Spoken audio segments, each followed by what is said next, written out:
Imitons Saint Joseph.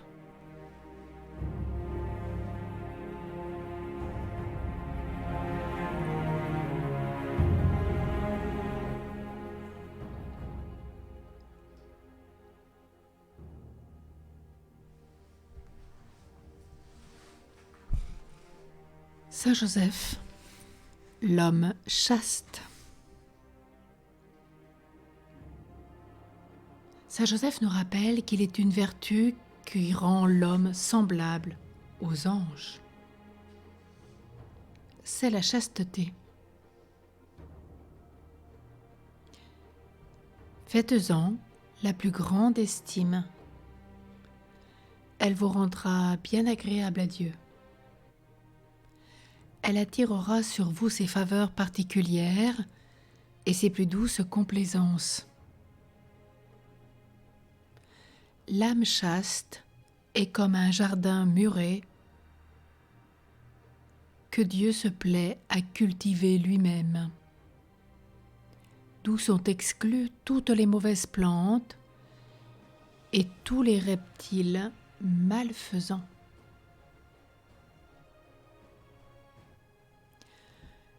L'évangile de saint Matthieu au chapitre 5, verset 8 nous rappelle « Bienheureux ceux qui ont le cœur pur, parce qu'ils verront Dieu.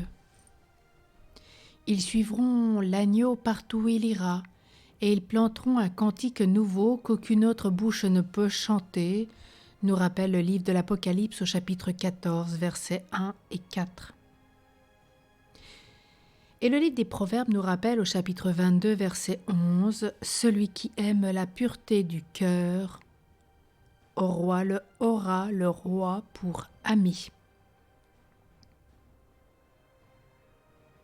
Ce roi, mon fils, c'est Jésus, l'époux des vierges.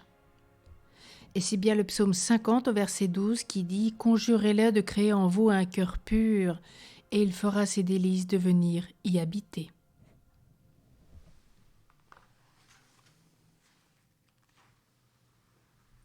L'âme chaste est comme un miroir sans tache, comme l'eau d'une limpide fontaine. Elle a l'éclatante blancheur de la neige qui tombe du ciel et du lys qui est la parure des champs. Conservez-la avec grand soin, ce précieux trésor de la chasteté. Vous le portez dans un vase d'argile, nous rappelle saint Paul dans sa deuxième épître aux Corinthiens, chapitre 4, verset 7. Oui, nous le portons dans un vase fragile que le moindre choc peut briser. Le moindre souffle peut ternir de ce beau miroir. La moindre agitation peut troubler cette onde si pure. Oui, malheureux, mille fois malheureux, celui qui livre son cœur aux démons de l'impureté. Son âme créée à l'image de Dieu, sanctifiée par la grâce et par la présence de Jésus, perd aussitôt toute sa beauté.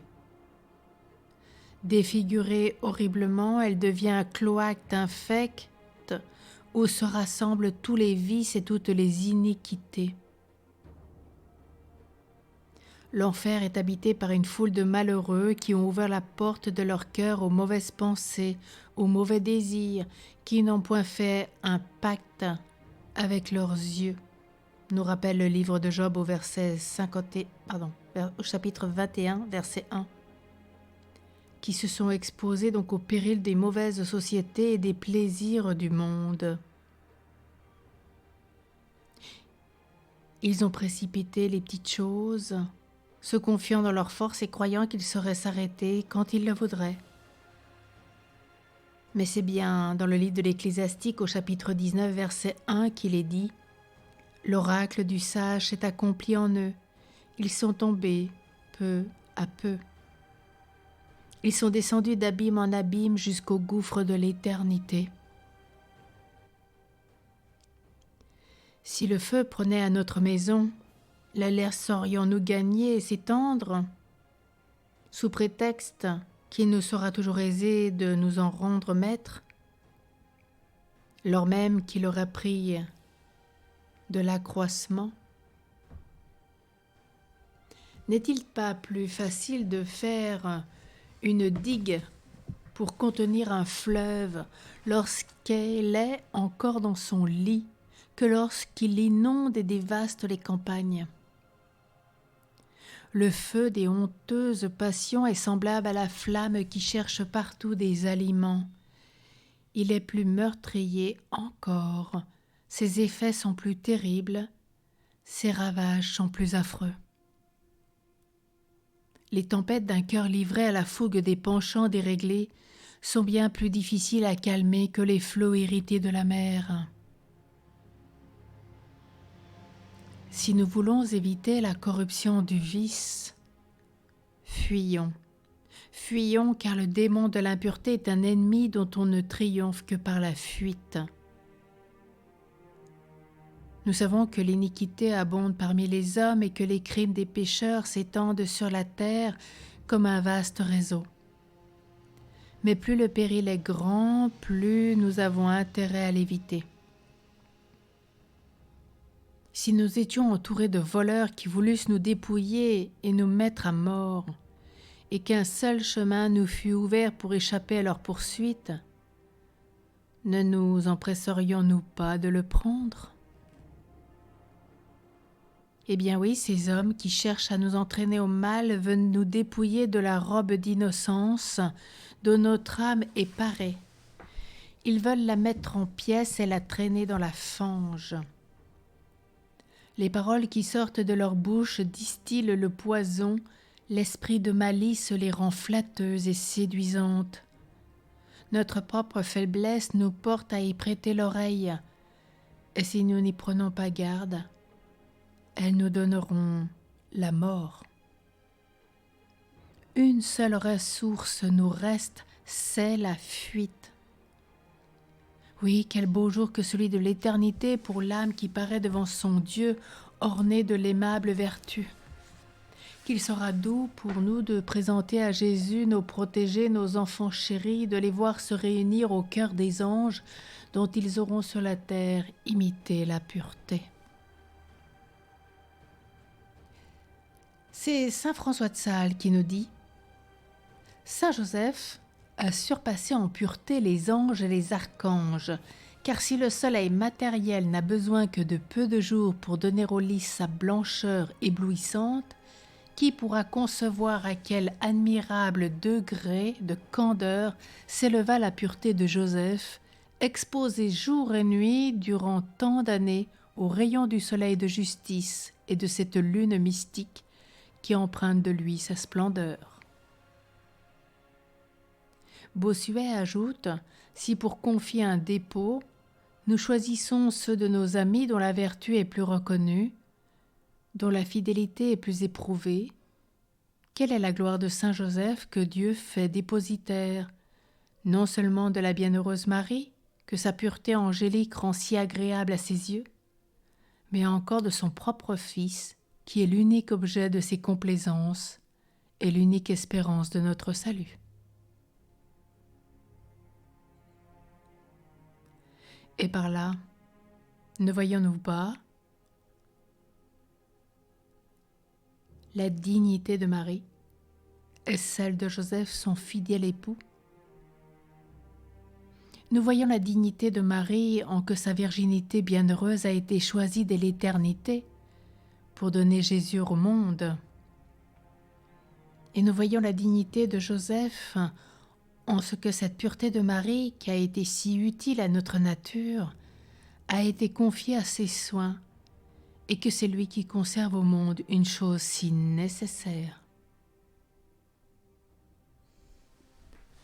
Alors dès ce matin, prévoir dès notre prière les dangers auxquels notre innocence est particulièrement exposée et les éviter avec soin. Si la tentation se fait trop forte, fuyons. Courage.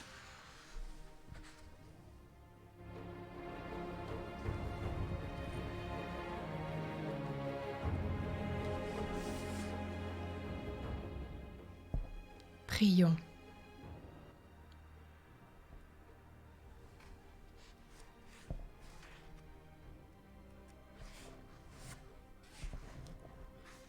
Ô Saint Joseph,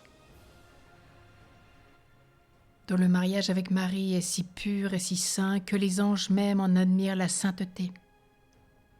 Plus pur et plus chaste encore que cet ancien patriarche dont nous admirons la patience, Saint Joseph a fait comme lui un pacte avec ses yeux pour ne pas même regarder une vierge.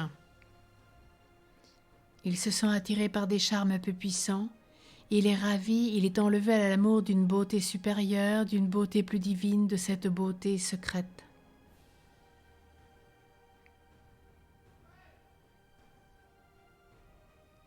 Ô toi, Saint Joseph, qui es couronné des lys les plus blancs, de la plus pure virginité, incomparable Joseph, nous avons déjà appris de cette divine sagesse que personne, par ses propres forces, ne peut te suivre dans cette glorieuse carrière. Mais nous savons, en même temps, que ce don précieux ne peut être refusé à ceux pour qui vous daignez le demander. Obtenez-nous donc une si parfaite pureté de cœur, d'esprit, de corps, de tous nos sens, que nous puissions participer à la béatitude de ceux dont il est dit « Bienheureux ceux qui ont le cœur pur, car ils verront Dieu. » Amen.